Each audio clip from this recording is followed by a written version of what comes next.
She was supposed to be invisible. For 5 years, Naomi Brooks had cleaned the marble floors of the Langston Grand Hotel without anyone suspecting that the quiet night janitor held a doctorate in linguistics and could speak 9 languages fluently. Her plan was perfect. Hide in plain sight, stay unnoticed, and search for her missing sister Lena from the shadows. But plans have a way of unraveling at the worst possible moments, and hers began to crumble the instant hotel CEO Christopher Langston overheard her speaking perfect Dutch to a crying child, followed by German to confused tourists, then Mandarin to frustrated business guests, all in the span of 10 minutes. Suddenly, the man who owned the building where she'd built her fortress of anonymity was asking dangerous questions, and Naomi knew that the careful balance between safety and secrecy was about to shatter. Just before we get back to it, I'd love to know where you're watching from today. And if you're enjoying these stories, make sure you're subscribed because tomorrow's special episode is one you definitely don't want to miss.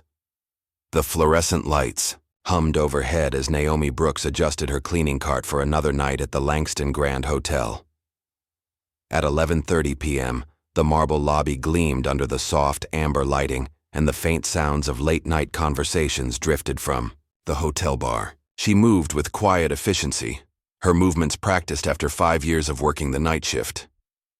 "Evening, Ms. Languages," Jorge called out from behind the concierge desk, his voice carrying a playful warmth. The young bellboy was one of the few staff members who stayed this late, helping guests with their luggage and late check-ins. His nickname for her had started as a joke after he'd heard her mumble corrections to poorly translated signs around the hotel. "Good evening, Jorge," Naomi replied with a gentle smile, pulling her supply cart toward the elevator banks. "How's your English practice coming along?" "Better every day, thanks to you," he said, straightening his burgundy vest. "Maybe someday I'll sound as smart as you do when you talk to those foreign guests." Naomi's smile faltered slightly, but she recovered quickly. "You already sound plenty smart. Don't let anyone tell you otherwise." As she began her rounds on the 15th floor, Naomi listened to the soft murmur of voices from behind hotel room doors. A German businessman was arguing with someone on the phone about delayed shipments. Down the hall, a French couple was planning their itinerary for tomorrow in hushed tones. Near the elevator, she overheard 2 Japanese tourists struggling to communicate with room service about their dietary restrictions. Without thinking, Naomi approached the Japanese guests. "Excuse me," she said in perfect Japanese. "I couldn't help but notice you were having trouble.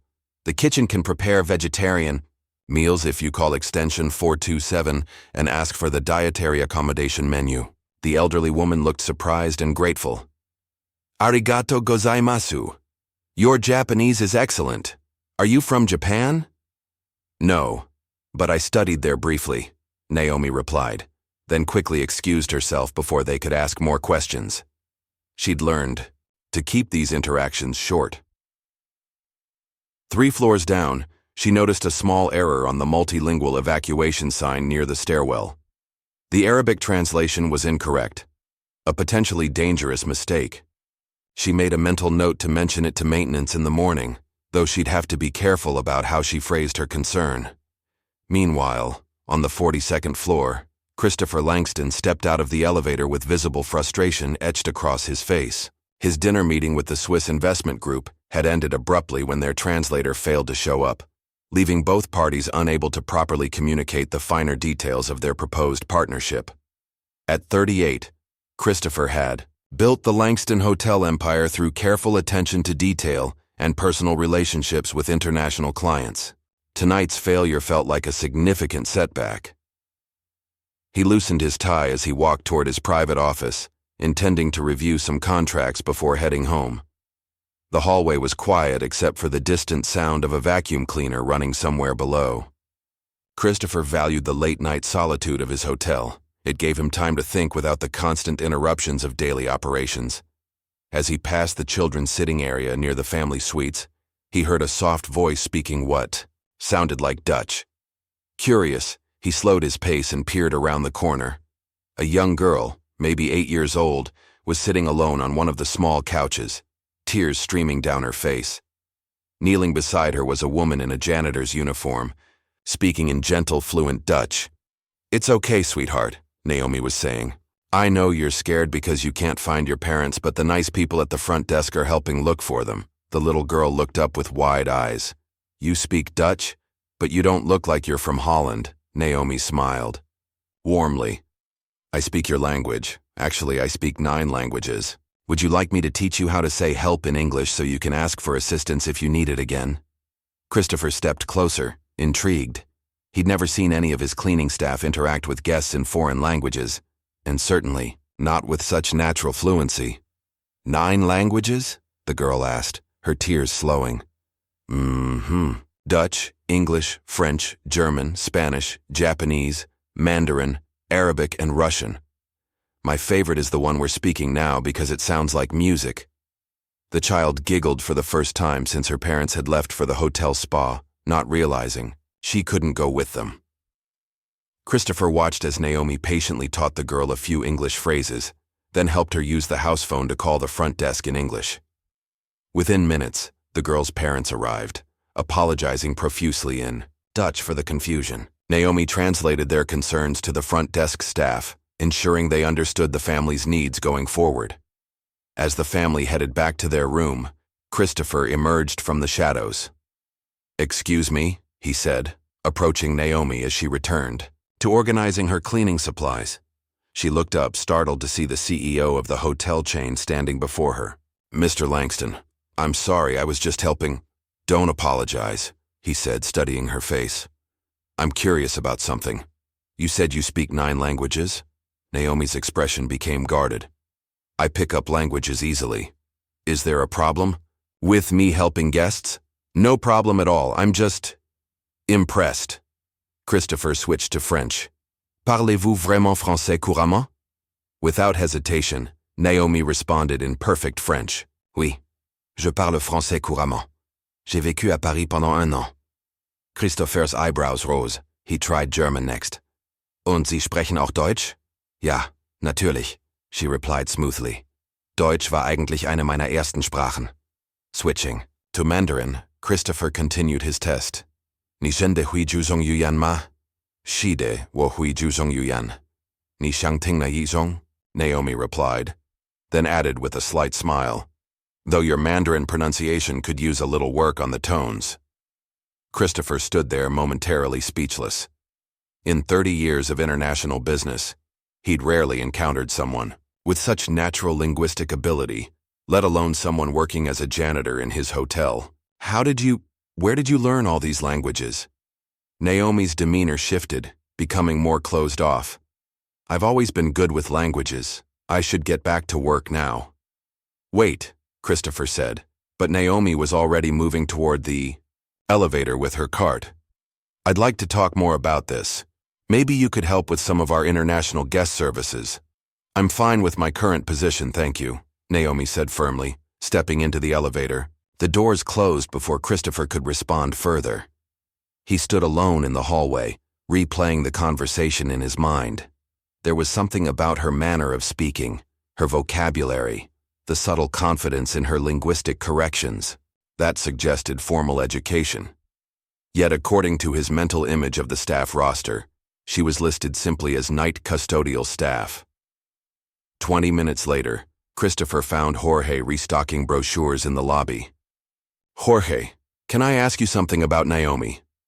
Jorge looked up, slightly nervous about being approached by the CEO. Naomi? She's great, Mr. Langston. Really helpful with the guests, always professional. How long have you known her? About 3 years since I started working here. She helped me with my English when I was struggling to communicate with guests. She's incredibly smart. What do you know about her background? Jorge shrugged. Not much. She keeps to herself mostly, but I've seen her help guests in all kinds of languages. Spanish, French, some Asian languages I don't recognize. The other staff started calling her our unofficial translator. He paused, then added, Don't let the uniform fool you, Mr. Langston. She's probably the most brilliant person working in this building. Christopher nodded thoughtfully. Has she ever mentioned wanting to work in a different capacity? Guest services, perhaps? I asked her about that once. She said she prefers working nights, likes the quiet, but honestly, I think she's overqualified for cleaning floors. Later that night, after the hotel had settled into its quietest hours, Naomi made her way to the employee break room in the basement. The space was empty except for the hum of vending machines and the distant sound of the building's ventilation system. She moved to locker number 847, far in the corner, and carefully entered the combination. Inside, behind her spare uniform and a few personal items, was a small locked box. Naomi glanced around to ensure she was alone, then opened it with a tiny key she wore on a chain around her neck, hidden beneath her work shirt. The box contained items that didn't match her current life: a worn leather journal filled with notes, in multiple languages, several outdated ID badges from international organizations, and a collection of newspaper clippings about a missing woman. The woman in the photos looked remarkably similar to Naomi, but with longer hair and professional attire. The name under the photos read, Dr. Lena Brooks. Naomi touched one of the clippings gently, her finger tracing over a headline from 3 years ago. UN linguist disappears following classified project leak. She opened the journal and made a brief entry in what appeared to be coded text, mixing Russian characters with Arabic script. As she prepared to close the box, she noticed something new had been slipped through the vents of her locker. A postcard, with a Bangkok skyline, lay on top of her uniforms. There was no postmark, no stamp, and no return address. On the back, written in precise Cyrillic script, were the words, Onav Soisho Jiva, Bangkok. She is still alive. Bangkok. Naomi's hands trembled slightly as she stared at the postcard. 3 years of silence, and now this. She quickly locked everything back in her locker and left the break room, her mind racing with possibilities and fears she'd tried to bury. The next morning, Christopher arrived at his office earlier than usual, his encounter with Naomi still occupying his thoughts. He called his assistant, Evelyn Mitchell, into his office as soon as she arrived. Evelyn, I need you to pull the personnel file for one of our night custodial staff, Naomi Brooks.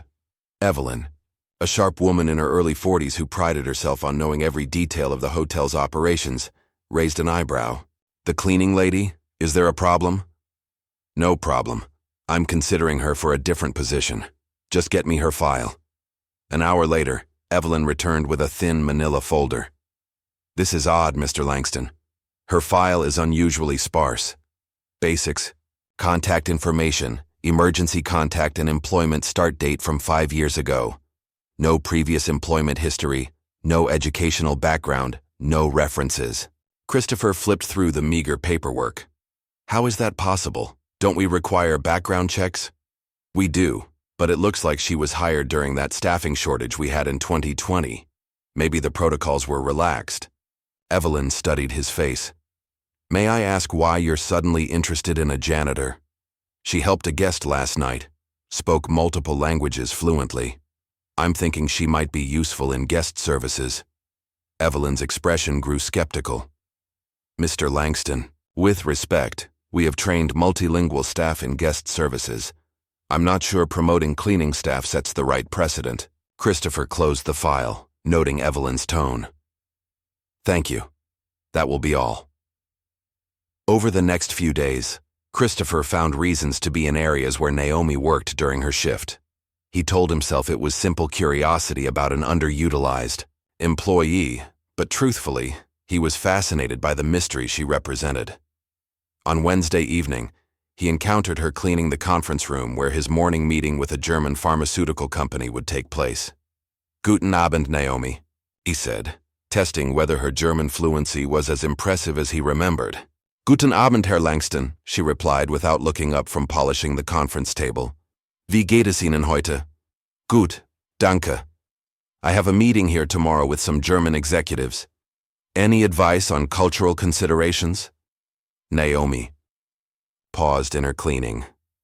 Germans value punctuality and directness. They'll appreciate if you get straight to business without too much small talk.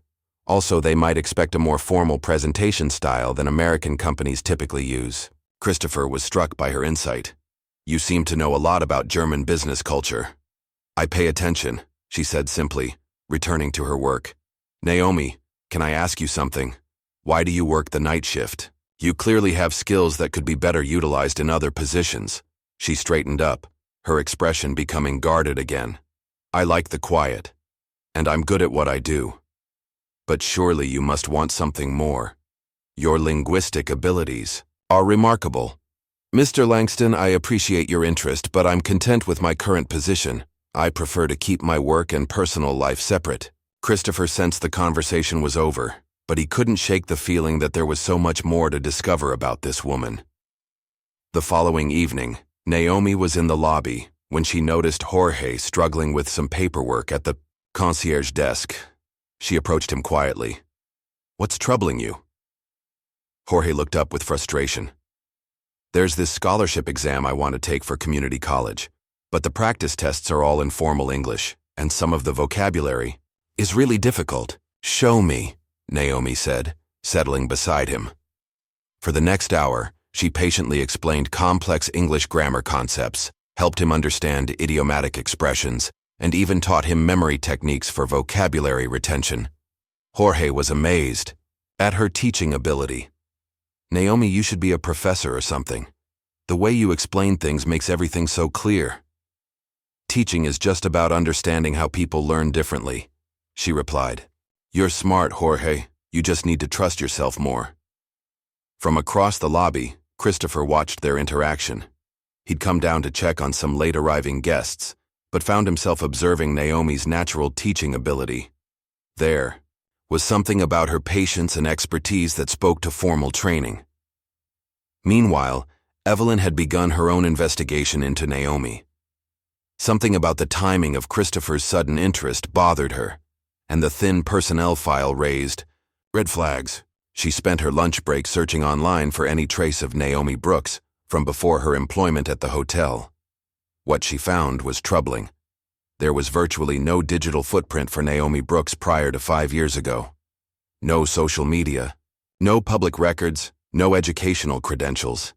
Either she'd lived completely off the grid, or Naomi Brooks wasn't her real name. Evelyn dug deeper, cross-referencing the photo from Naomi's employee ID with facial recognition searches. The results made her pause. There were several matches to photos of a woman named Dr. Brooks, a linguist who had worked for various international organizations before disappearing 3 years ago. But the woman in those photos looked different, more polished, confident with longer hair and professional attire. Still, the facial structure was remarkably similar. Evelyn saved the information to a private folder, unsure what to do with her discovery. On Friday night, Christopher had arranged for a last-minute meeting with a German diplomat who was staying at the hotel. The man's English was limited, and Christopher's German wasn't sufficient for the complex trade discussions they needed to have. "Evelyn, we need an interpreter. Can you call the language service we usually use?" "I tried, but it's after business hours. The earliest they can send someone is tomorrow morning." Christopher hesitated, then made a decision. "Can you ask Naomi if she's available to help? I'll pay her extra for the service." Evelyn's disapproval was evident. "Mr. Langston, using a janitor as an interpreter for diplomatic discussions seems highly irregular. Just ask her, please." 20 minutes later, Naomi knocked on Christopher's office door. She'd changed from her cleaning uniform into a simple but professional-looking black dress she kept in her locker for emergencies. "You asked to see me?" "Yes. Thank you for coming. I have a guest, Herr Diplomat Klaus Weber, who needs to discuss some trade regulations. My German isn't sufficient for the technical aspects. Would you be willing to interpret?" Naomi considered this carefully. Interpreting would require her to demonstrate skills that went far beyond casual conversation.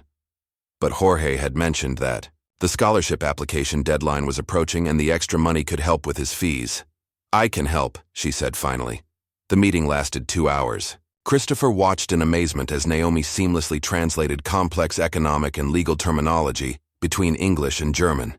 She didn't just interpret words, she conveyed nuance, cultural context, and even helped clarify points when both parties seemed confused. Herr Weber was so impressed that he asked Naomi about her background. She deflected politely, saying she'd studied German in college. When he invited her to consider working as a professional interpreter, she thanked him but explained she was committed to her current position. After the diplomat left, Christopher turned to Naomi. That was extraordinary. You handled technical, legal, and economic terminology like a professional interpreter. I'm glad I could help, she said, gathering her things to leave. Naomi, please, I have to ask, what's your real background?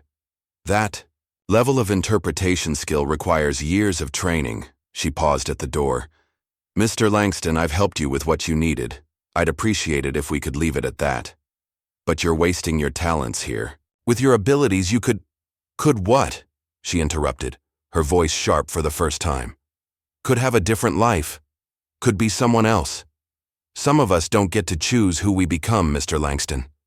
Sometimes we just have to be grateful for the life we can safely live. She left before he could respond, leaving Christopher with more questions than ever. That same evening, Naomi was finishing her shift when she noticed commotion in the lobby. A French couple was having a heated argument near the elevator banks, their voices rising as other guests looked on uncomfortably. Without thinking, Naomi approached them. Excusez-moi, she said gently in French. Perhaps I can help mediate whatever seems to be troubling you both. The couple, surprised to be addressed in their native language by a hotel employee, explained their situation. They were divorce attorneys from Lyon, ironically in the middle of their own marital dispute. They'd been arguing about whether to continue their vacation or return home early. Naomi listened patiently to both sides, then guided them to a quiet seating area. For 30 minutes, she helped them communicate their real concerns to each other, pointing out where misunderstandings had occurred and helping them find common ground.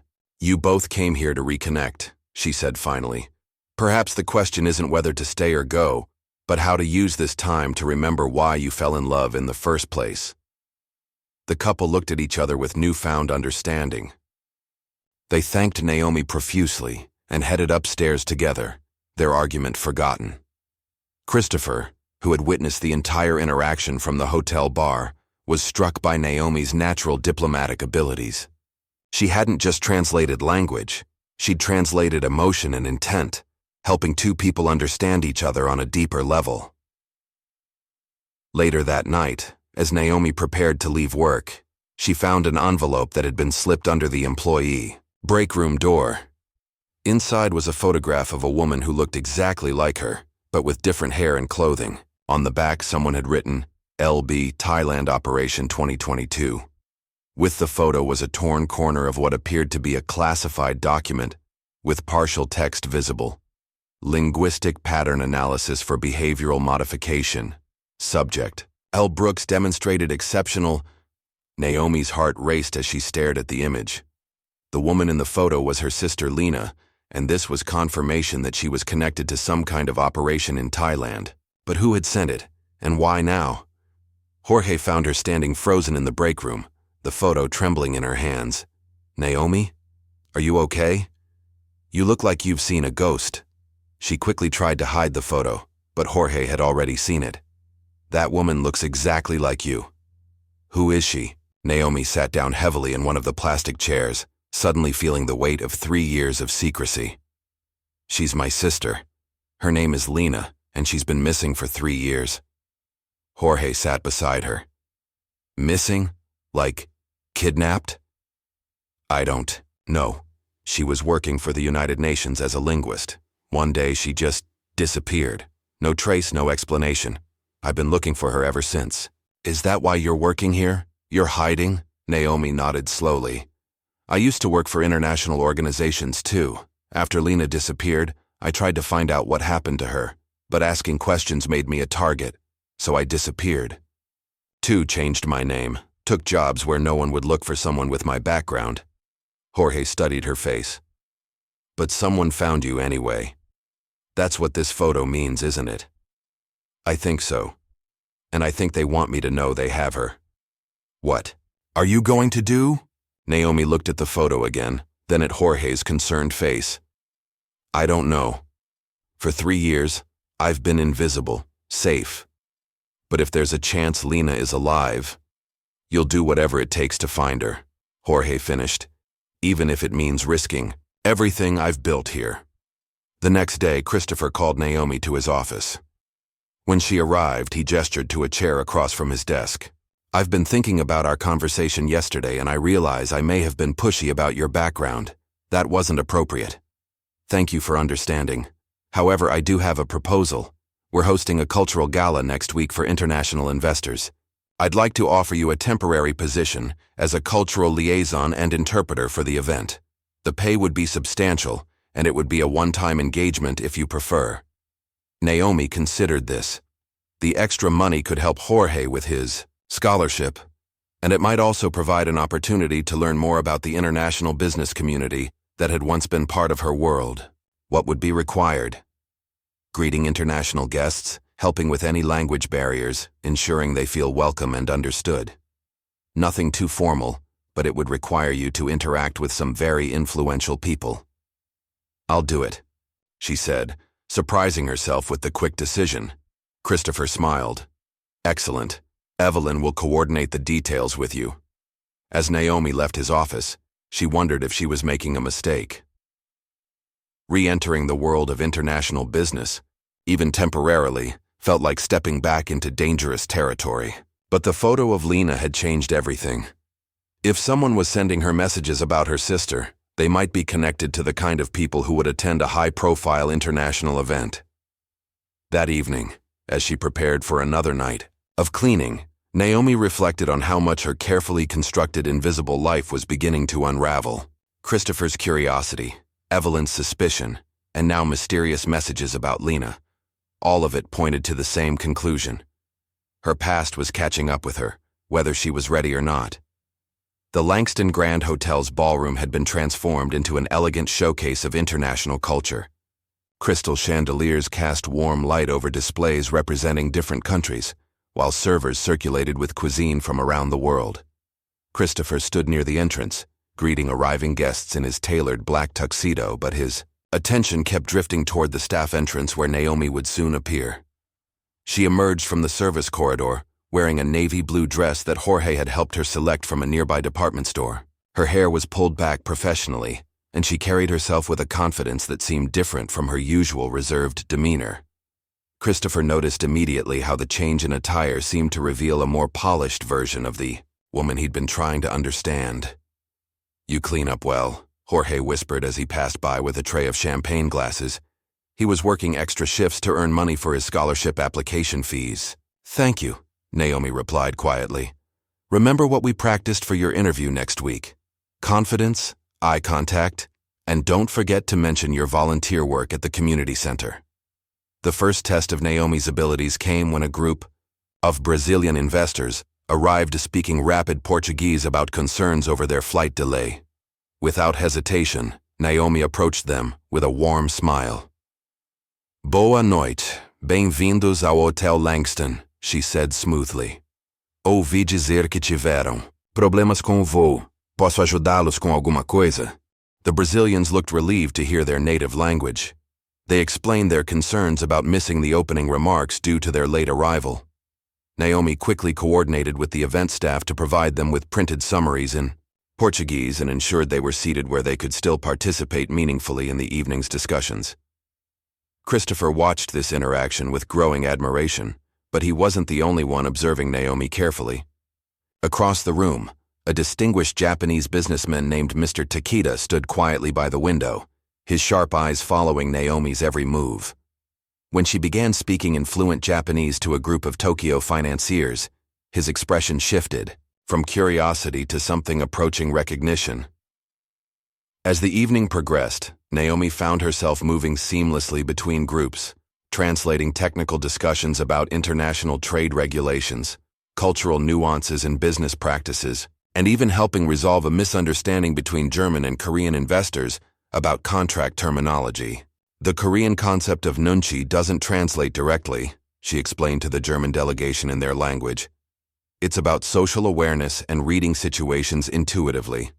When they pause before answering, they're not being evasive. They're being respectful by considering all implications of their response." The German investors nodded appreciatively, and the subsequent negotiations proceeded much more smoothly. During a brief break in the formal presentations, Mr. Takeda approached Naomi as she was reviewing notes for the next session. "Your linguistic skills are quite impressive," he said in English, though his accent was carefully controlled. "Have we met before? You seem familiar."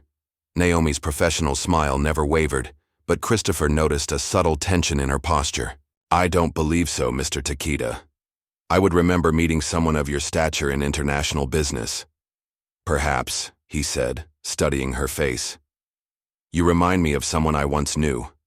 A brilliant linguist who worked on some very important projects, Dr. Lena Brooks. Do you know her?" "I'm afraid not," Naomi replied evenly.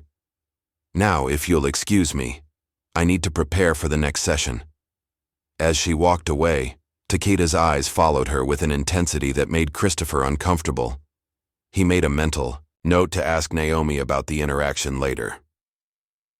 Meanwhile, in her office upstairs, Evelyn was reviewing the video footage she'd secretly recorded of Naomi's performance at the gala. She'd managed to capture several minutes of Naomi's flawless interpretation work, and she was now cross-referencing it with information she'd found online. The facial recognition software had provided more matches to photos of Dr. Brooks, and Evelyn had discovered something troubling. According to a heavily redacted government website, Dr. Brooks had been involved in some kind of investigation 3 years ago. The details were classified, but the little information available suggested it involved linguistic pattern analysis for intelligence applications. Evelyn printed out several photos and documents, creating a file that clearly showed the resemblance between Naomi and the missing Dr. Brooks. She was beginning to suspect that Naomi Brooks might actually be Dr. Brooks, living under an assumed identity. Her investigation was interrupted by a call from a private security firm called Silas Corp. They claimed to be conducting routine background checks for hotel security purposes, but something about their questions seemed oddly specific to Naomi's linguistic abilities and work history. "We're particularly interested in any employees with advanced language skills or international backgrounds," the caller explained. "Has anyone on your staff demonstrated unusual proficiency in multiple languages?" Evelyn hesitated. Her competitive nature and desire for promotion warred with a growing sense that she might be getting involved in something dangerous. Finally, she made a decision that would have far-reaching consequences. "Actually, yes. We have a custodial employee who speaks multiple languages fluently. Her name is Naomi Brooks." Back at the gala, Naomi was helping resolve a complex discussion between investors from 5 different countries when she noticed Christopher watching her with an expression of concern. During the next break, he approached her. "Is everything all right? You seemed tense after speaking with Mr. Takeda." "I'm fine," she said, but her voice lacked its usual steadiness. "Just concentrating on doing a good job." "Naomi, I have to ask, did you know that man before tonight?" She met his eyes directly. "Why would you think that?" "Because you looked like you'd seen a ghost when he mentioned Dr. Lena Brooks." Naomi's carefully constructed composure cracked slightly. "I need some air," she said, heading toward the service exit. Christopher followed her onto the hotel's loading dock, where she stood with her back to him, taking deep breaths of the cool night air. "Who is Dr. Lena Brooks?" he asked gently. For a long moment, Naomi didn't respond. Then, without turning around, she began to speak. "Dr. Lena Brooks was my sister. She was a linguist who worked for the United Nations and various international organizations. 3 years ago, she was working on a project involving language pattern analysis, using linguistic markers to understand cultural and behavioral patterns for diplomatic and intelligence purposes." Christopher moved closer, sensing this was the breakthrough he'd been hoping for. She discovered that the research was being used for something she hadn't agreed to. Instead of helping diplomats communicate more effectively, her work was being used to manipulate and profile people. When she tried to expose what was happening, she disappeared. "And you came looking for her?" Naomi finally turned to face him. "I tried to investigate her disappearance through official channels, but I kept hitting walls. Then I started asking the wrong questions to the wrong people. I realized I was in danger too, so I disappeared. I've been hiding ever since, working jobs where no one would look for someone with my background, hoping to hear something about what happened to Lena. That's why you're working as a janitor. You're not hiding from poverty. You're hiding from people who might want to silence you too. I thought I was safe here. 5 years of invisibility, And then you started asking questions. Her voice held no accusation, just resignation. Christopher felt a surge of protective instinct. I'm sorry. I had no idea I was putting you at risk. You weren't to know. But Mr. Takeda recognizing me tonight, that's not a coincidence. He knew Lena, which means he was connected to her project. What do you want to do? Naomi looked back toward the hotel, where the gala was continuing without them. I want to finish this evening professionally, collect my payment, and then decide whether it's time to disappear again. They returned to the gala, but the rest of the evening felt different. Naomi continued her work flawlessly, but Christopher noticed how she avoided any further interaction with Mr. Takeda. When the event finally ended, she helped coordinate the departure of international guests with her usual efficiency, but there was a finality to her movements that worried him. As the last guests departed, Christopher found Naomi in the staff area, changing back into her regular clothes. Before you make any decisions about leaving, would you be willing to tell me the whole story? I might be able to help. Naomi studied his face, weighing her options. Not here. Too many people around. My office? Tomorrow night, after my shift. If I decide to trust you with this, it will be because I believe you might actually be able to help find Lena. The next evening, Christopher waited in his office as the hotel settled into its quiet night rhythm. When Naomi knocked on his door, at midnight, she carried herself with the weariness of someone who had spent years carrying a heavy burden alone. Thank you for agreeing to hear me out, she said, settling into the chair across from his desk. Before you begin, I want you to know that whatever you tell me stays between us unless you decide otherwise. Naomi nodded, then began the story she'd, never told anyone completely. My real name is Dr. Naomi Brooks. Yes, I'm the sister of Dr. Lena Brooks, but I'm also a linguist in my own right. I have a PhD in applied linguistics from Georgetown, with specializations in psycholinguistics and cross-cultural communication. I spent 8 years working for various international organizations, including the UN, UNESCO, and several government agencies. Christopher listened intently as she described her former life, the prestigious conferences, the groundbreaking research into how language shapes thought and behavior, the gradual realization that her work was being weaponized. The project Lena and I were both involved in was called the Cultural Bridge Initiative. Officially, it was designed to help international peacekeepers and diplomats communicate more effectively with local populations. We developed algorithms that could analyze speech patterns, cultural references, and linguistic choices to predict behavioral responses and emotional states. That sounds like valuable research for diplomacy. It was, initially. But then we discovered that the same technology was being used to manipulate public opinion, influence political outcomes, and profile individuals for surveillance purposes. Lena found evidence that our linguistic analysis tools were being sold to private corporations and foreign governments. Naomi's voice grew tighter as she continued. When Lena tried to report this through official channels, she was told to keep quiet. When she persisted, she was reassigned to a project in Thailand. 2 weeks later, she vanished during what was supposed to be a routine research trip to Bangkok. And you tried to find her? I spent months following paper trails, making inquiries and trying to piece together what had happened. But every lead ended in dead ends or threats. Finally, someone I trusted warned me that I was next on their list, that my knowledge of the project made me a liability. Christopher felt a chill. So you disappeared too. I faked my death in a car accident, changed my identity, and started over. I chose jobs that would keep me invisible, night shifts, minimal background checks, positions where highly educated people don't usually work. I've been Naomi the janitor for 5 years, sending money to help Jorge with his education, and trying not to think about my sister every single day. But you never stopped looking for her. How could I? She's my only family. Every few months I'd do careful internet searches, check missing persons databases, look for any trace of her. Until 3 days ago, I'd found nothing. The postcard you received, Naomi looked surprised. How did you? Jorge mentioned you'd seemed upset about something. I put the pieces together. She pulled the Bangkok postcard from her purse, along with the photograph of Lena. Someone knows I'm here, and they know I'm still looking for her. The message says she's alive in Bangkok, but I don't know if this is a trap or genuine information. Christopher studied the items carefully. The photo looks recent, and if someone wanted to trap you, why give you information that might help you find her? Unless they want me to come looking.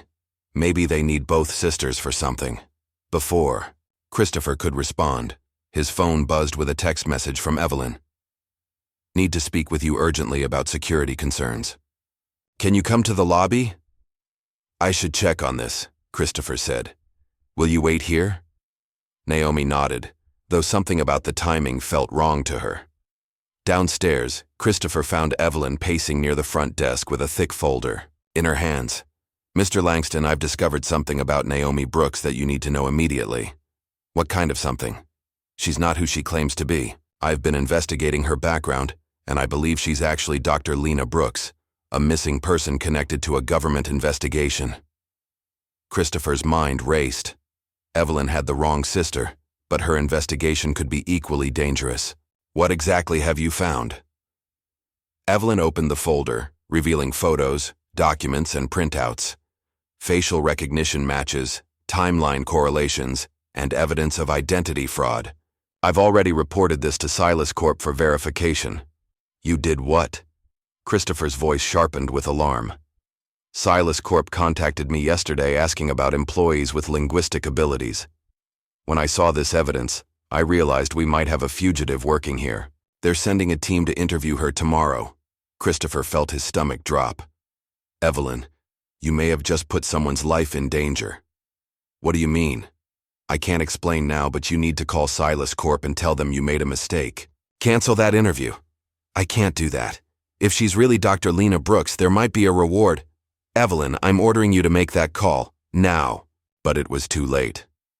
Through the lobby windows, Christopher could see two black SUVs pulling up to the hotel entrance.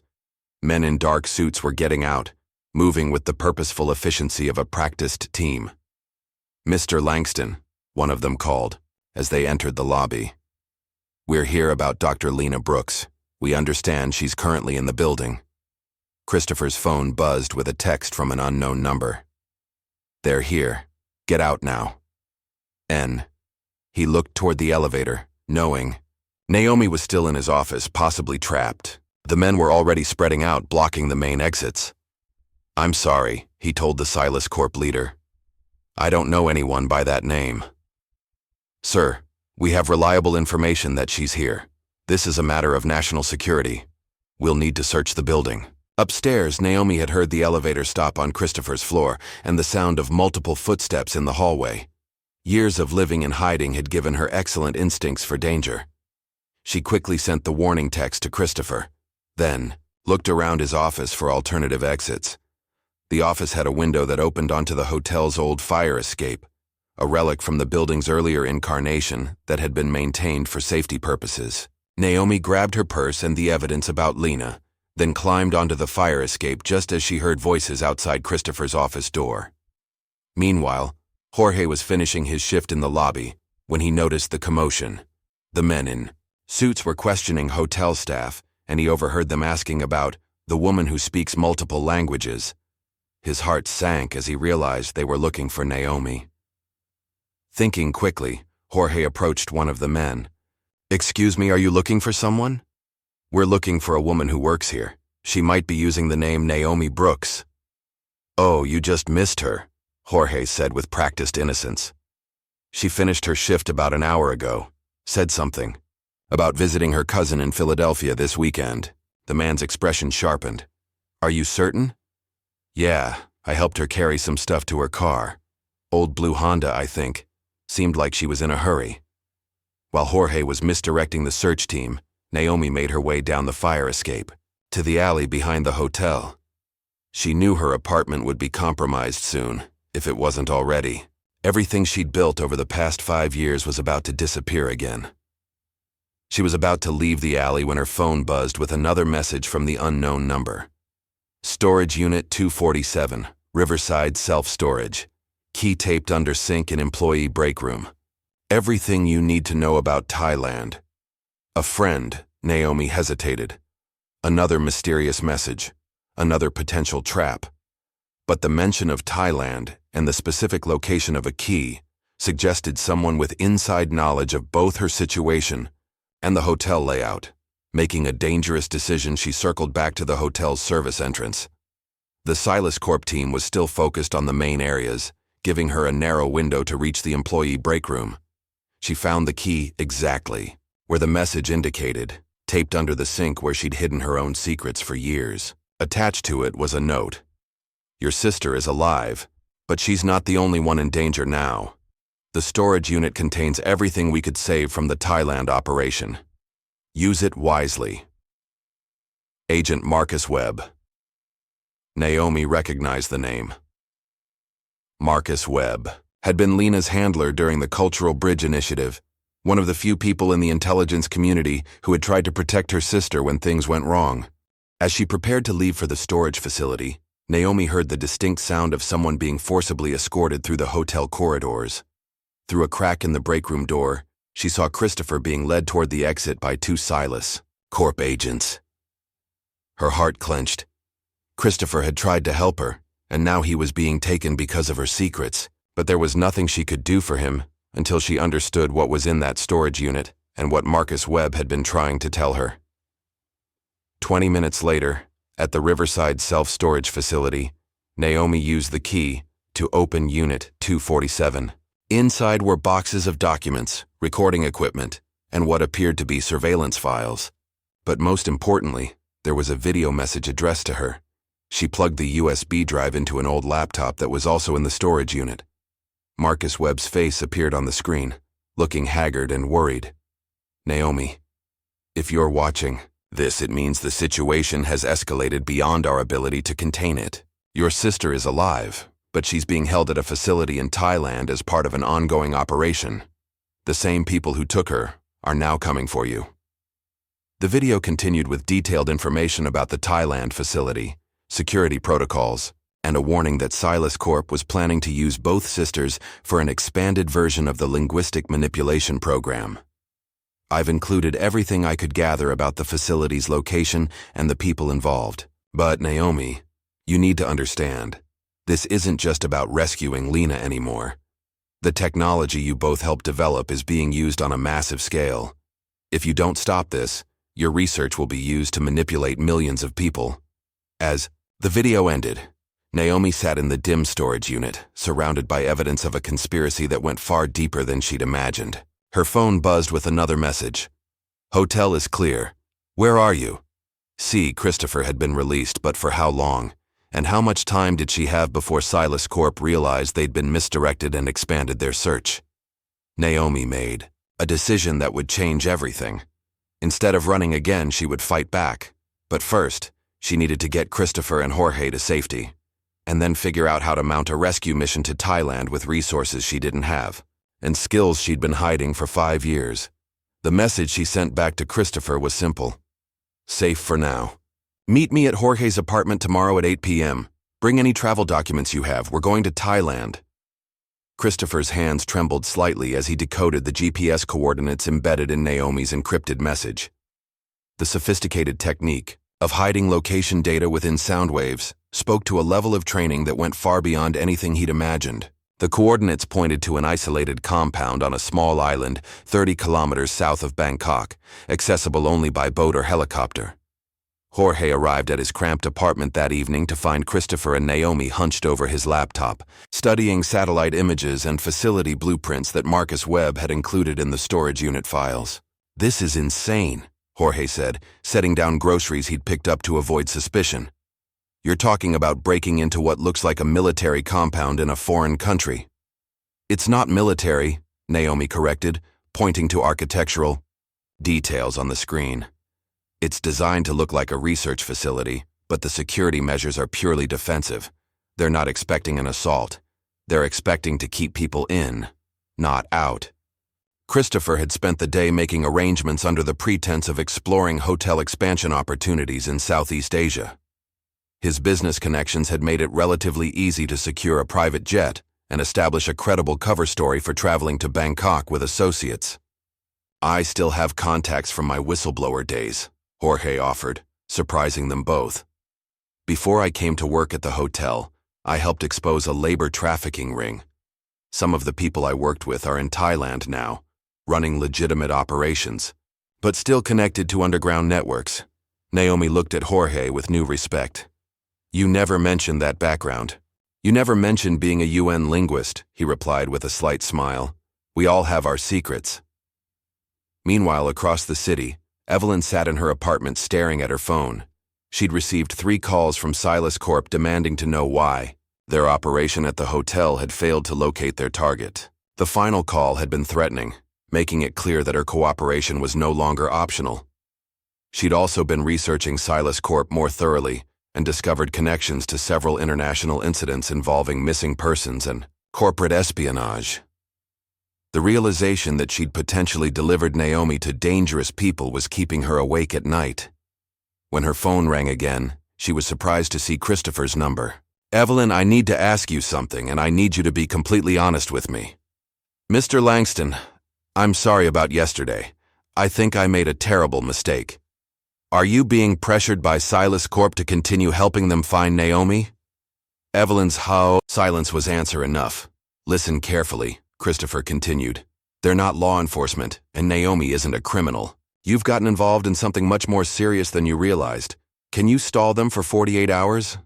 I don't know how. Tell them you think she might have fled to Canada. You found evidence of a fake passport with a Toronto address. Can you do that? Yes, but Christopher, what's really going on?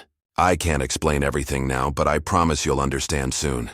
Just buy us those 48 hours. The next morning, Christopher, Naomi, and Jorge boarded a private jet bound for Bangkok. Christopher had told his board he was exploring expansion opportunities, while Naomi and Jorge traveled on hastily obtained business visas as his cultural consultants. During the 14-hour flight, Naomi studied every piece of intelligence Marcus Webb had gathered about the facility. The compound housed approximately 30 personnel, including researchers, security staff, and what appeared to be several other prisoners beyond Lena. According to these files, they're using the facility to test large-scale applications of the linguistic manipulation technology, Naomi explained to Christopher and Jorge. They take people with specific language skills and use them to refine algorithms that can influence behavior through targeted audio and text. Your sister is being used as a test subject? Christopher asked. Worse, she's being forced to help perfect the technology. The psychological profile suggests they've convinced her that cooperation is the only way to protect me. Jorge leaned forward. So they've been using each of you to control the other. Exactly. And now that they know I'm alive and active, they'll probably tell her that my safety depends on her continued cooperation. When they landed in Bangkok, they were met by Somchai Pattinson, Jorge's contact from his whistleblower days. Somchai was a wiry man in his 50s who ran a legitimate import-export business while maintaining connections to various human rights organizations. Jorge told me you need to reach someone being held against their will, Somchai said as they drove through Bangkok's crowded streets. But what he described sounds like the kind of operation that has government protection. Naomi shared enough of their story to explain the stakes without revealing sensitive details about the linguistic technology. Somchai listened carefully, his expression growing more serious. I know the island you're talking about. Local fishermen avoid it because boats that get too close are turned away by patrol craft. But there are rumors about the people held there. What kind of rumors? That they're all highly educated foreigners, scientists, linguists, computer programmers, people who disappeared from other countries and ended up there. Christopher felt a chill. How many people are we talking about? Maybe 20 or 30. But here's what you need to understand. This isn't just about rescuing your sister. If this place is what I think it is, breaking in could expose something much bigger. That evening, they met with Somchai's network of contacts in a small restaurant near the Chao Phraya River. The group included a former government official who had been fighting corruption, a journalist who specialized in investigating human trafficking, and a boat captain named Crit, who knew the waters around the facility. The compound has 3 main buildings, Crit explained, sketching a rough map on a napkin. Security patrols the perimeter every 2 hours. The only time there's Minimal coverage is during the shift change at 3 a.m. How do we get there without being detected? Jorge asked. Fishing boat. I can get you within swimming distance, but you'll need to handle everything from there. Naomi studied the sketched layout, her mind working through possibilities. Marcus, Webb's files mention an old supply tunnel that connects to the main research building. If we can find the entrance on the shoreline, we might be able to get inside without triggering perimeter alarms. And once you're inside? Somchai asked. I locate Lena, gather evidence of what they're doing to the other prisoners and get everyone out if possible. Christopher shook his head. That's too much for one person. We need a better plan. No, Naomi said firmly. This is what I'm trained for. Linguistic intelligence work included infiltration and extraction techniques. But I need you and Jorge to be ready to create a distraction if things go wrong. Later that night, in their hotel room, Naomi began preparing for the mission. She changed into dark clothing and organized the equipment Somchai had provided: waterproof communications gear, basic tools for bypassing electronic locks, and a small recording device to document whatever they found. Naomi, Christopher said as she checked her equipment one final time, I want you to know that whatever happens tomorrow, meeting you has changed my perspective on everything. You've shown me that people are capable of sacrificing everything for the ones they love. She looked up at him, touched by his words. Christopher, if something goes wrong tomorrow, make sure the world knows what Silas Corp is doing. Don't let them use this technology to control people. Nothing's going wrong, Jorge said firmly. We're bringing your sister home. At 2 a.m., Crit's fishing boat cut through the dark waters toward the compound. The island appeared as a cluster of lights in the distance, barely visible against the star-filled sky. As they approached, Naomi could make out the outline of buildings and the sweep of searchlights along the shoreline. This is as close as I can get without triggering their sensors, Crit whispered. The supply tunnel entrance should be about 50 meters to the right of that pier. Naomi slipped into the warm water, her equipment secured in a waterproof pack. The swim to shore took 15 minutes, during which she had to avoid 2 patrol boats and time her approach to coincide with a gap in the searchlight pattern. She found the tunnel entrance exactly where Marcus Webb's intelligence had indicated. A partially concealed opening in the rocky shoreline that appeared to be used for underwater supply deliveries. The tunnel was narrow and dark, but it led directly into the basement of the main research building. Inside the facility, Naomi moved carefully through corridors that hummed with the sound of electronic equipment. Following the building schematics she'd memorized, she made her way toward the detention wing where prisoners were reportedly held. The first shock came when she accessed the facility's internal monitoring system using techniques Marcus Webb had taught her years ago. The screen showed not just detention cells, but active research sessions where prisoners were being subjected to various forms of linguistic conditioning. In one room, she watched a woman speaking into recording equipment while researchers monitored her stress levels and brain activity. In another, a man was listening to audio tracks while his responses were carefully documented. And then she found Lena. Her sister was in a sterile room that looked more like a laboratory than a cell, speaking into sophisticated recording equipment. But something was wrong. Lena's movement seemed mechanical, her responses too controlled. Naomi hacked into the room's communication system and spoke softly in the private language they'd created as children, their mixture of Spanish, French, and Swahili that no one else understood. Lena, it's me. I'm here to take you home. On the monitor, she watched her sister's head snap up, confusion crossing her face. For a moment, Lena looked directly at the camera as if she could see Naomi. Naomi? Lena whispered in their childhood. Language. Are you real, or is this another test? I'm real, sister. I'm coming to get you. But as Naomi moved toward Lena's location, she realized her infiltration had triggered silent alarms. Through the facility's security system, she could see guards converging on her position. Naomi's years of intelligence training kicked in as she assessed her rapidly deteriorating situation. The guards were moving systematically through the building, but they didn't yet know her exact location. She had perhaps 5 minutes before they reached the detention wing. Using her access to the facility systems, she triggered what appeared to be a security breach in the communications array. Alarms began blaring throughout the compound, but instead of bringing more security to her location, it drew guards away from the detention areas toward the communication center. She reached Lena's room and found the electronic lock system more sophisticated than expected, but the same linguistic pattern recognition that made her valuable as a prisoner also made her excellent at decoding security protocols. The system responded to voice commands in multiple languages, and Naomi quickly identified the layered authentication pattern. "Authorized personnel," she said in Mandarin, followed by a technical phrase in German, then a security code in Russian. The lock disengaged with a soft click.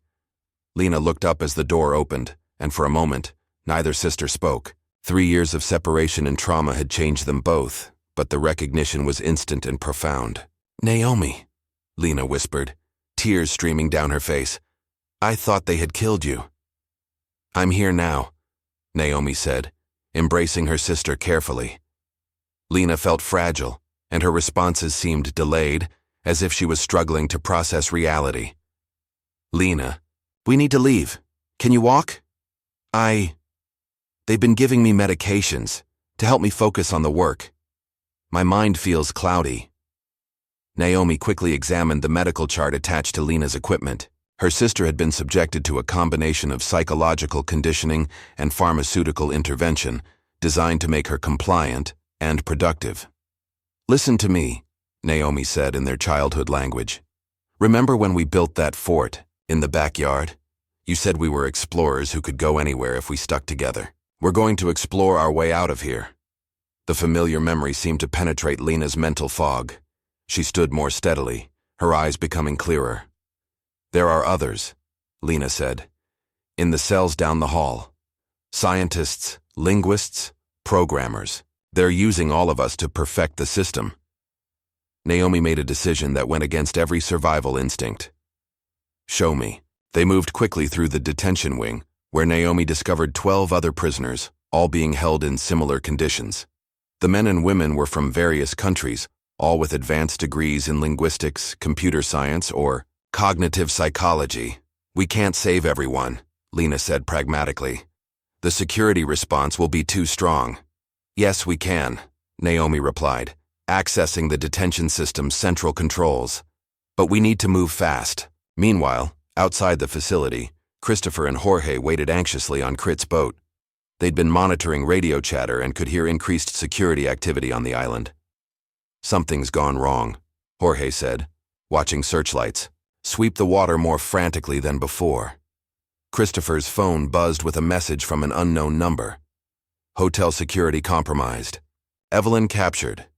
They know your location. Emergency contact." "We need to warn Naomi," Christopher said, but their communication with the facility had been cut off when she triggered the security distraction. Back inside the compound, Naomi had managed to unlock most of the detention cells, but the rescued prisoners were in various states of psychological and physical disrepair. Some could barely walk, while others seemed confused about whether their rescue was real. "Listen to me, everyone," Naomi called out in English, then repeated in several other languages. "I'm Dr. Naomi Brooks. I'm here to get you out. But I need you to follow my instructions exactly." She led the group toward the supply tunnel, but as they reached the basement level, they encountered the facility's chief of security, a man named Coleman, who had been hunting for the intruder. "Dr. Brooks," Coleman said calmly, his weapon trained on the group. "You've caused quite a disruption tonight." "Let these people go," Naomi said. "They're not criminals. They're victims. They're valuable assets in a program that's bigger than you understand. As are you." Lena stepped forward, her mind finally clear enough to be angry. "Assets? You've destroyed our lives, separated us from our families, forced us to create weapons disguised as research." "You've created something revolutionary," Coleman replied. "Technology that can prevent wars by managing public opinion, stop terrorism by identifying threats through speech patterns, create stability through controlled information flow." "You mean control people by manipulating how they think and feel," Naomi said. "Turn language itself into a weapon." "Language has always been a weapon. We've simply made it more precise. The standoff was broken by an explosion that shook the entire building. Through the windows, they could see that Somchai's network had launched their own assault on the compound's power grid, creating chaos throughout the facility. In the confusion, Lena grabbed a fire extinguisher and sprayed it at Coleman, temporarily blinding him. Naomi used the distraction to guide the rescued prisoners toward the tunnel entrance. "Go, go, go!" she shouted, pushing people toward the water. The tunnel was narrow, and getting 12 weakened prisoners through it would be challenging, but the alternative was impossible. As the last of the prisoners entered the tunnel, Naomi heard Coleman calling for backup over his radio. She realized that even if they escaped the island, Silas Corp would never stop hunting them. "Lena," she said, pulling her sister aside. "I need you to take the others and get to the boat. There's something I have to do first." "I'm not leaving you again." "You have to. These people need medical attention, and Christopher and Jorge are waiting to help everyone get to safety." Lena studied her sister's face. "What are you planning?" "I'm going to download everything from their research servers. All the data about the linguistic manipulation program, the names of everyone involved, the locations of other facilities. If we don't expose this completely, they'll just rebuild somewhere else. That's suicide. The building is crawling with security. Maybe, but it's the only way to make sure this technology can't be used to control people." They were interrupted by the sound of approaching footsteps. Through the facility's communication system, they could hear Coleman coordinating a building-wide search. "The main server room is on the 3rd floor, Lena said quickly. "Access code is Babel 779. But Naomi, once you start that download, you'll have maybe 10 minutes before they cut all power to the building." "That's enough time." Lena hugged her sister fiercely. "If you don't make it out, I'll make it out. We're explorers, remember? We always find a way home." As Lena led the rescued prisoners into the tunnel, Naomi made her way toward the server room. She could hear security teams systematically searching each floor, but the ongoing power problems were keeping them disorganized. The server room was a massive space, filled with humming computers and data storage systems. Naomi quickly located the main research database and began the download process, copying terabytes of information onto encrypted drives that Marcus Webb had provided. But as the download progressed, she heard something that made her blood run cold. Over the facility's intercom system, Coleman was speaking to someone via satellite phone. "Yes, sir. Dr. Naomi Brooks is in the building. We have her trapped on the 3rd floor." "Understood. Initiate the Babylon Protocol immediately." Naomi didn't know what the Babylon Protocol was, but the tone of Coleman's voice suggested it was a final option that would ensure no one left the island alive. Through the server room windows, she could see boats approaching the island from multiple directions. Not rescue boats, but military-style vessels carrying what appeared to be a much larger security force. The download completion indicator showed 8 minutes remaining, but Naomi was beginning to realize she might not have that much time. In the distance, she could hear the distinctive sound of helicopter rotors approaching. Her phone buzzed with a message from Christopher. "Whatever you're doing, you need to finish it now. The entire island is about to be overrun." Naomi looked at the progress bar showing 60% complete and made a decision that would determine not just her fate, but the fate of everyone who had been imprisoned in this facility and everyone who might be imprisoned in the future. She began a second process, not just copying the data, but broadcasting it directly to every contact in Marcus Webb's encrypted network. If she couldn't escape with the information, she would make sure it reached people who could use it. The broadcast began just as the first helicopter landed on the facility's roof. Through the server room's security monitors, Naomi could see heavily armed tactical teams entering the building. Outside in the water, Christopher watched the approaching vessels with growing horror. "Crit, we need to get out of here now." "What about Naomi?" Jorge demanded. "She told us to make sure the evidence gets out. If we're captured, no one will know what happened here." Reluctantly, Jorge helped guide the rescued prisoners into Crit's boat as searchlights began sweeping the water around them. Lena was the last aboard, her eyes fixed on the facility where her sister remained trapped. "She's going to make it," Jorge said, though his voice lacked conviction. Back in the server room, Naomi watched her upload progress reach 90% just as the first tactical team reached her floor. She could hear them moving methodically through rooms, getting closer to her location. The upload finished with minutes to spare, but as Naomi prepared to escape through a service vent, she realized the room's door had been sealed electronically. Coleman's voice came through the intercom one final time. "Dr. Brooks, your upload has been detected and blocked. Nothing you've done tonight will matter. The program will continue, with or without you and your sister." But Coleman was wrong. Naomi's years of working with intelligence networks had taught her to plan for exactly this scenario. The upload hadn't gone to just one location. It had been distributed to dozens of secure servers around the world, including news organizations, government oversight committees, and human rights groups. As security forces prepared to breach the server room, Naomi spoke into her communication device, knowing that Christopher and the others were listening. "The upload is complete. Everything about the linguistic manipulation program is now in the hands of people who can stop it. Tell the world what they've been doing here." The last thing she transmitted was a coded message in 9 different languages, each containing coordinates to other Silas Corp facilities around the world. The door exploded inward, just as Naomi finished speaking. 3 weeks after the Thailand operation, Christopher's private estate in the Hamptons had been transformed into an unlikely safe house. The rescued prisoners were recovering in the guest quarters, while Naomi worked around the clock to decrypt and organize the massive data dump she'd transmitted from the facility. Against all odds, she had escaped through the server room's emergency ventilation system just moments before the tactical team breached the door. Lena sat beside her sister in the estate's library, both women surrounded by laptops, encrypted drives, and printed documents that revealed the staggering scope of Silas Corp's operations.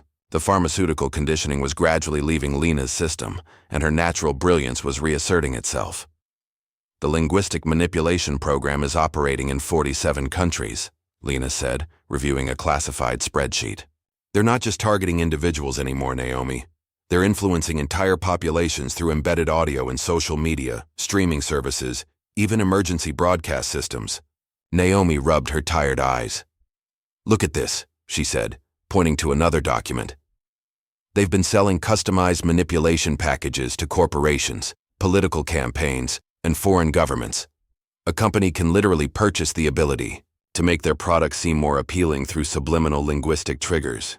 Jorge entered the library carrying a tray of coffee and sandwiches.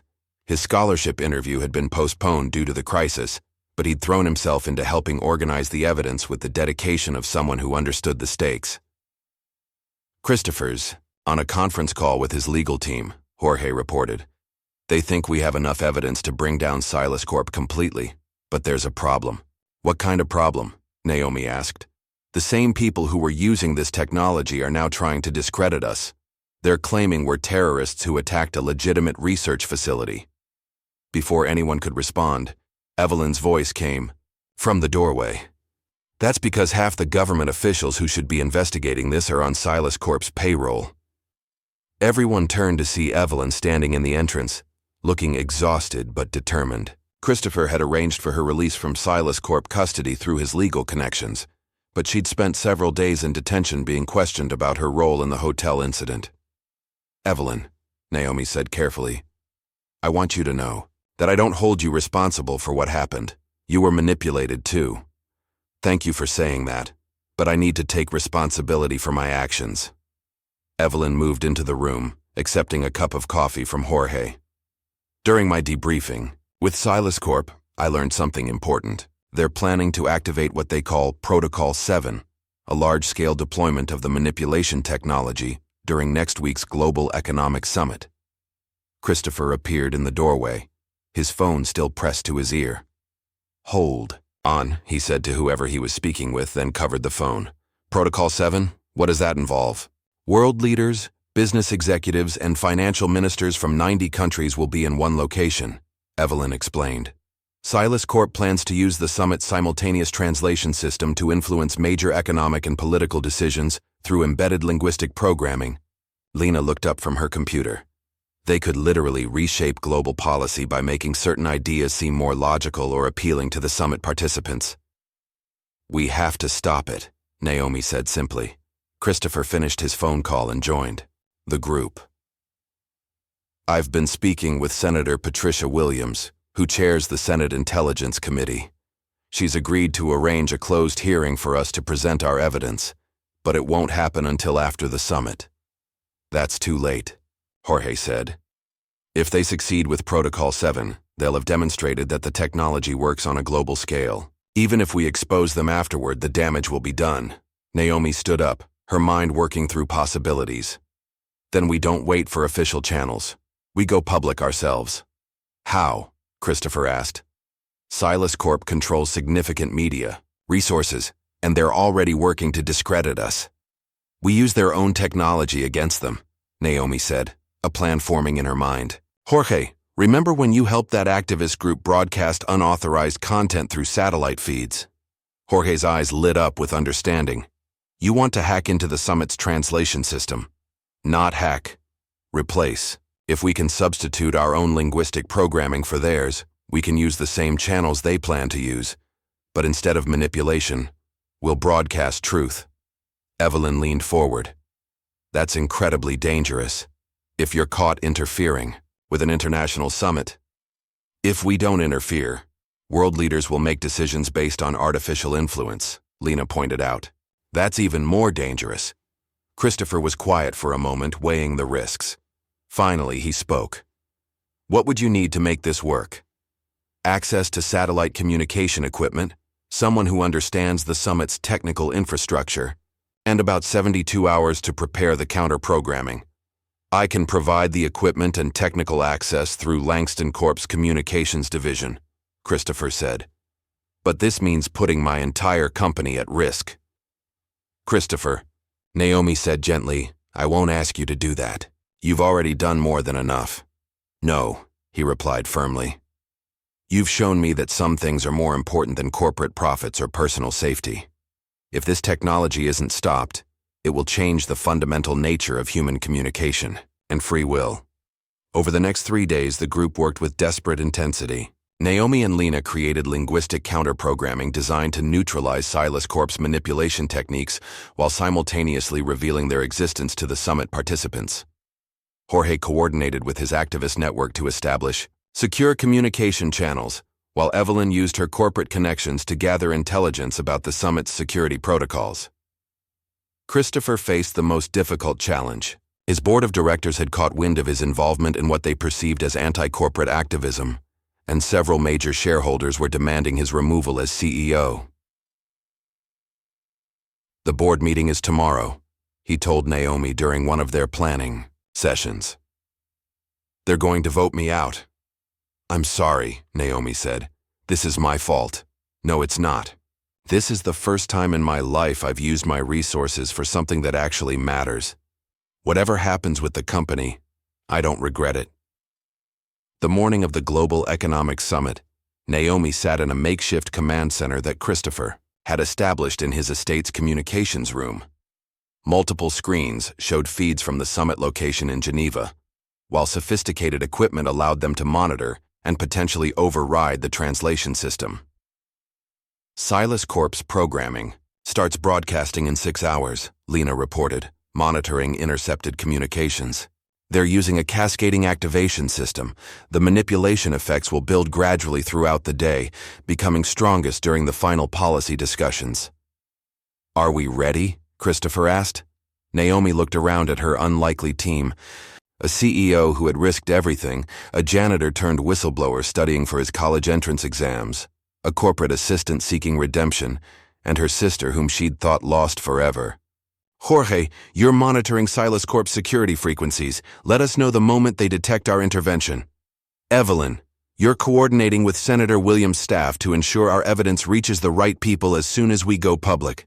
Lena, you're managing the technical aspects of the counter-programming. Make sure our message gets through clearly. Christopher, you're our connection to legitimate media outlets. Once we prove the manipulation is happening, we need responsible journalists to tell the story. At 2 p.m. Geneva time, Naomi initiated their counter-operation. Instead of Silas Corp's subtle manipulation, the summit's translation system began broadcasting a different kind of message, In dozens of languages, summit participants heard carefully crafted phrases that exposed the existence of linguistic manipulation while encouraging critical thinking and awareness. Ladies and gentlemen, Naomi's voice came through the translation. System in perfect diplomatic Chinese, you are currently being subjected to linguistic programming designed to influence your decisions. This message is being broadcast to protect your freedom of thought. She repeated the warning in French, Arabic, Spanish, German, Russian, Japanese, and English, while Lena simultaneously broadcast supporting evidence through data channels connected to the summit's digital systems. The effect was immediate and dramatic. Summit participants began removing their translation earpieces, demanding explanations from technical staff, and questioning whether their previous discussions had been influenced by outside forces. They're trying to shut us down, Jorge reported, monitoring Silas Corp's emergency frequencies. Multiple teams converging on our location. How long do we need? Christopher asked. 10 more minutes to complete the evidence broadcast, Naomi replied, her fingers flying over the controls. But Silas Corp's response was faster than expected. Through the estate's security cameras, they could see black vehicles surrounding the property. They're jamming our satellite uplink, Lena called out, signal strength dropping rapidly. Naomi made a split-second decision that would define the rest of her life.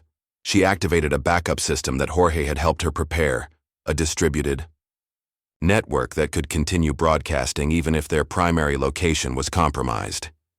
Everyone needs to go, she said, not looking up from her controls. Christopher, there's a helicopter landing pad behind the main house. Jorge has the coordinates for a secondary safe house. What about you? Lena demanded. Someone needs to maintain the broadcast until the evidence transfer is complete. Go. But before anyone could argue, Evelyn spoke up. No. This is my responsibility too. She sat down at a secondary control station. I helped create this mess. I'm going to help finish it. Christopher hesitated, torn between his protective instincts and the recognition that Naomi was making the only choice that could ensure their mission succeeded. Go, Naomi said again, finally looking at him. Make sure the world understands what we've exposed here today. As Christopher, Jorge, and Lena reluctantly evacuated, Naomi and Evelyn continued broadcasting evidence of the linguistic manipulation program to news organizations, government agencies, and human rights groups around the world. Broadcast complete, Evelyn announced just as Silas Corp operatives breached the estate's perimeter. Then let's go finish this properly, Naomi said, activating one final protocol, a dead man's switch that would release additional evidence if they were captured or killed. 6 months later, Christopher Langston walked through the renovated lobby of the Langston Grand Hotel, which had been transformed into something he barely recognized. Where once there had been simple elegance, now there were displays celebrating linguistic diversity and cultural communication. The hotel had become the headquarters of the Langston Institute for Linguistic Ethics, with Naomi Brooks serving as its director. The Global Economic Summit incident had exposed Silas Corp's operations on an unprecedented scale. International investigations had shut down manipulation programs in dozens of countries, leading to new legislation protecting cognitive liberty and linguistic autonomy. The company itself had been dismantled, with its executives facing criminal charges in multiple jurisdictions. Naomi emerged from the elevator wearing a professional suit that reflected her new role, but Christopher noticed she still moved with the quiet efficiency he'd first observed when she was cleaning these same floors. How are the new students adapting? He asked, referring to the first class of the Institute's fellowship program. Better than expected, Naomi replied. We have linguists, computer scientists, and ethicists from 30 countries working together to develop safeguards against linguistic manipulation. It's exactly the kind of collaborative research Lena and I always hoped to be part of.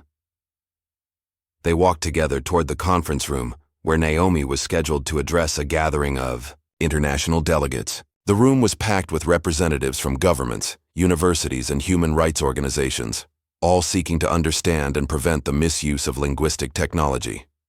Dr. Brooks, one delegate called out as they entered, can you explain how ordinary citizens can protect themselves from the kind of manipulation your research exposed?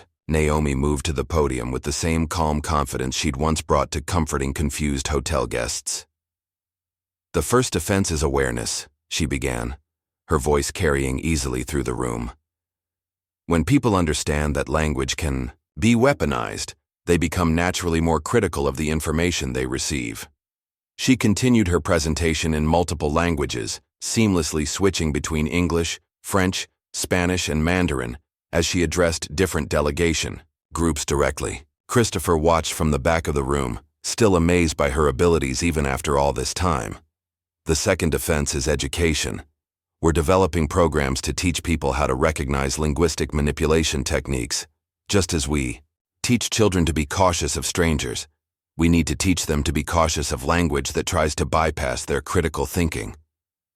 After the presentation, Christopher found Naomi in her office, the same space that had once been his executive suite. The room was now filled with books, research papers, and communications equipment that connected the Institute to linguistic researchers around the world. "Any word from Jorge?" he asked. Naomi smiled. "He started his sophomore year at Georgetown last week, double major in linguistics and computer science. He wants to specialize in ethical AI development. And Lena? She's in Geneva, testifying before the UN Human Rights Council about establishing international protocols for cognitive liberty. It's the work she always wanted to do, but now she's doing it in the open instead of in secret." Christopher settled into a chair across from her desk. "Do you ever miss the simplicity of your old life, when your biggest concern was whether the evacuation signs were properly translated?" Naomi considered the question seriously. "I miss the safety of invisibility sometimes, but I don't miss the helplessness. When I was hiding, I couldn't protect anyone. Not Lena, not the other victims, not the millions of people who were being manipulated without their knowledge. And now I can use my abilities to build something positive instead of just hiding from something negative." Their conversation was interrupted by Evelyn, who knocked on the office door. She'd been appointed as the Institute's ethics director, a role that allowed her to apply her corporate experience to ensuring the organization remained accountable to its mission. "Naomi, we've received another letter from someone who thinks they've been a victim of linguistic manipulation," Evelyn said, carrying a thick folder. "A journalist in Myanmar who believes her articles were being altered through translation software to promote specific political viewpoints." "Set up a secure communication channel," Naomi replied immediately. "If her suspicions are correct, she might be in danger." As Evelyn left to make the arrangements, Christopher reflected on how much had changed since that night when he'd first heard Naomi speaking 9 languages to a frightened child. "You know, when I first saw you helping guests in different languages, I thought I was discovering hidden talent that was being wasted. I never imagined I was meeting someone who would change everything I understood about communication and power." "You gave me the chance to stop hiding," Naomi said. "Without your curiosity and willingness to take risks, Lena would still be imprisoned, and the manipulation program would still be operating. What's next for the Institute?" Naomi gestured toward a world map on her wall, marked with pins indicating locations where linguistic manipulation had been detected. "We're opening regional centers in 5 continents. Each one will focus on the specific linguistic and cultural challenges of their region, while contributing to our global understanding of how language shapes thought." Christopher noticed a new pin on the map, in a location that made him concerned. "Is that Bangkok?" "We've received reports of a new facility operating there. Not connected to Silas Corp, but using similar techniques. It seems that exposing one organization has inspired others to try to replicate their work. So the fight isn't over." "It may never be completely over," Naomi acknowledged. "But now the world knows what to watch for, and there are people dedicated to preventing this technology from being misused." She moved to the window that overlooked the hotel's main entrance, where a small plaque had been installed. Christopher joined her, reading the inscription.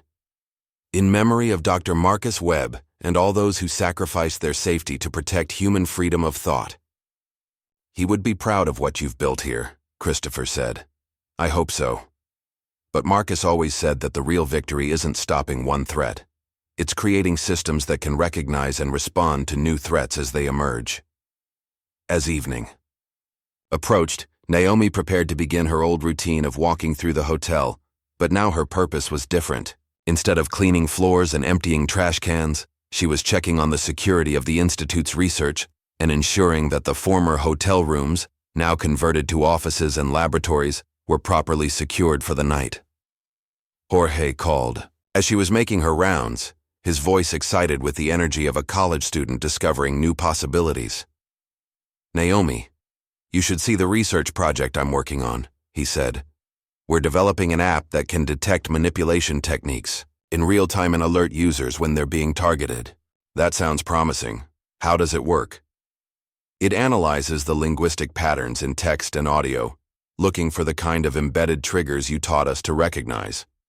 When it detects something suspicious, it flags the content and explains what technique is being used. Be careful with that technology, Jorge. The same tools that can protect people can also be used to harm them if they fall into the wrong hands." "I know. That's why I'm building in safeguards from the beginning. No one should have the power to control how other people think." After the call ended, Naomi continued her evening walk through the Institute. In what had once been the hotel's guest rooms, researchers from around the world were working to understand and protect the fundamental human right to think freely. She paused at the memorial display in the main lobby, where photos of Marcus Webb and other whistleblowers who had sacrificed their lives to expose linguistic manipulation were displayed alongside quotes about the importance of cognitive liberty. Her own photo was there too, but not the professional headshot from her UN days. Instead, it was a picture Jorge had taken of her teaching a group of refugees how to recognize manipulation techniques in their native languages. She was wearing simple clothes, her hands gesturing as she explained complex concepts with the patience and clarity that had once made her an effective night janitor. The inscription under her photo read, "Dr. Naomi Brooks, the woman who cleaned floors and cleared the fog." As she prepared to leave for the evening, Naomi reflected on the journey that had brought her from hiding in plain sight to leading a global movement for linguistic freedom. The path had been dangerous and costly, but it had also revealed something she'd never expected to find, that her greatest strength wasn't her ability to speak 9 languages, but her willingness to use those abilities to protect others. Her phone buzzed with a message from Lena. "UN vote unanimous. Cognitive Liberty Protocol passes. International law now protects freedom of thought from linguistic manipulation." "We did it, sister." Naomi smiled, remembering their childhood fort in the backyard, and Lena's words about explorers who could go anywhere if they stuck together. They had explored further than either of them had ever imagined possible, and in the process, they had helped create a world where other explorers could think freely. As she walked out of the hotel that had once been her hiding place and was now her platform for change, Naomi Brooks, former fugitive, former janitor, current guardian of human cognitive liberty, looked forward to whatever challenges tomorrow might bring. The work of protecting freedom would never be finished, but for the first time in years, she was no longer facing it alone. What would you sacrifice to protect someone you love, your safety, your identity, or your very soul? If this story of hidden strength and unbreakable bonds moved you, smash that like button and subscribe for more incredible tales that will challenge everything you think you know about the people around you.